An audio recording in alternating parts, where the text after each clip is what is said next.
Pemeriksaan fisik. Pertama, kita akan melakukan inspeksi pada bagian anterior kaki pasien. Di sini, pasien diminta untuk berdiri. Yang pertama adalah melihat apakah adanya edema, baik di kaki bagian kanan ataupun bagian kiri. Lalu dilihat juga apakah adanya hiperemik atau kemerahan pada bagian kaki kanan ataupun bagian kaki kirinya. Lalu selanjutnya lihat apakah adanya telangiektasis, yaitu kondisi di mana venula atau pembuluh darah kecil mengalami pelebaran sehingga menyebabkan timbulnya garis-garis halus tipis yang mirip dengan jaring-jaring laba-laba.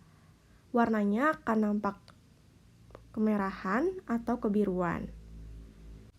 Selanjutnya lihat apakah adanya varises atau disebut juga varikositis, di mana merupakan pelebaran pembuluh darah vena yang disebabkan oleh adanya penumpukan darah.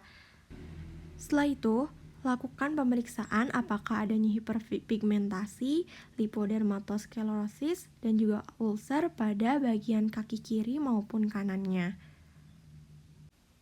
Lakukan juga inspeksi pada bagian posterior, yaitu melihat apakah adanya edema, hyperemic, telangiektasis, varises, hiperpigmentasi, lipodermatosklerosis, dan juga ulcer. Setelah melakukan inspeksi, akan dilakukan palpasi, di mana pasien akan disuruh berbaring dalam keadaan supinasi. Yang pertama adalah melakukan pemeriksaan temperatur. Di sini akan dilakukan palpasi untuk merasakan temperatur, yaitu dimulai dari bagian distal menuju bagian femoral. Lalu akan dibandingkan kedua sisi tungkainya. Selanjutnya akan dilihat karakteristik dari edema, apakah edema pitting atau non-pitting, yaitu dengan cara menekan dengan kedua jari pada bagian yang terjadi edema. Selanjutnya dilakukan capillary refill test, yaitu tes yang dilakukan untuk memonitor aliran darah ke jaringan. Dilakukan dengan cara menekan bagian ujung kaki, bisa bagian kulit ataupun bagian kukunya. Dilakukan pada seluruh jari kaki pasien.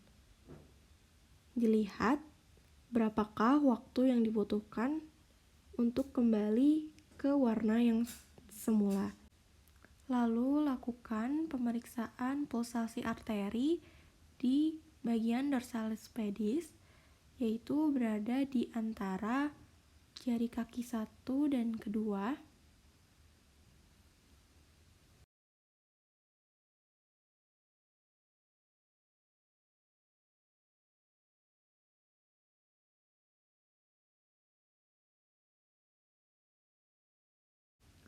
Lalu pada bagian posterior tibial arteri yang terletak pada dekat dengan medial malleus.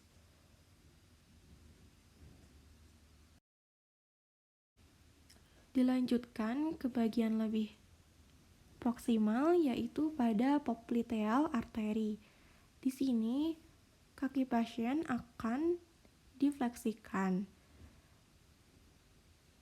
Tujuannya adalah agar otot-otot dan tendonnya menjadi relaksasi. Dilakukan dengan menggunakan kedua tangan. Dilanjutkan dengan pemeriksaan pulsasi femoral arteri. Dilakukan pada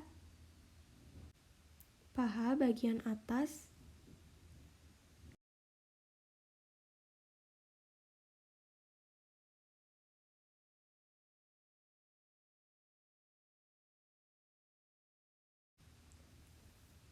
Jika ternyata mengarah pada deep venous thrombus, maka dilakukan Homan Science, yaitu pemeriksaan yang dilakukan dengan cara menekan bagian lutut kaki pasien agar tetap lurus dan lakukan dorsofleksi.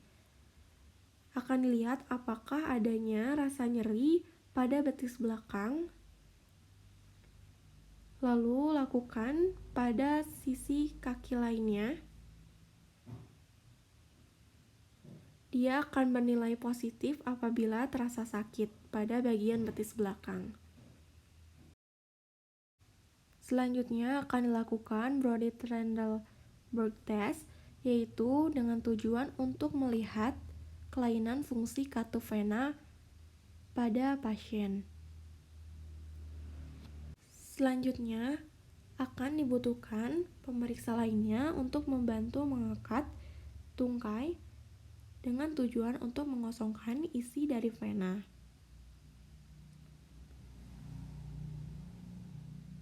Setelah itu akan dipasang tourniquet pada bagian pangkal paha yang tujuannya adalah menekan vena-vena superficial.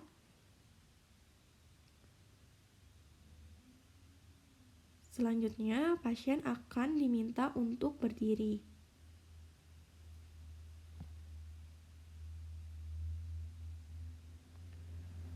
Pemeriksa akan melihat apakah adanya pengisian vena secara mendadak atau tidak. Lalu setelah sekitar 20 detik, pemeriksa akan membuka tourniquet pada paha pasien. Dan jika terjadi pengisian tiba-tiba, hal ini menunjukkan bahwa katup subvenous tidak dapat berfungsi dengan baik dalam mencegah aliran balik dari vena. Hal ini juga dilakukan pada bagian kaki sebelahnya, yaitu menaikkan kakinya, lalu dipasangkan tourniquet pada bagian pahanya. Pasien akan diminta untuk berdiri. Untuk interpretasinya, pada katup yang kompeten atau baik tidak akan terjadi pengisian secara mendadak, sedangkan pada katup inkompeten terjadi pengisian mendadak 15-20 detik. Dan normalnya vena subvenous superficialis akan terisi dari bawah dalam kurun waktu 30-35 detik.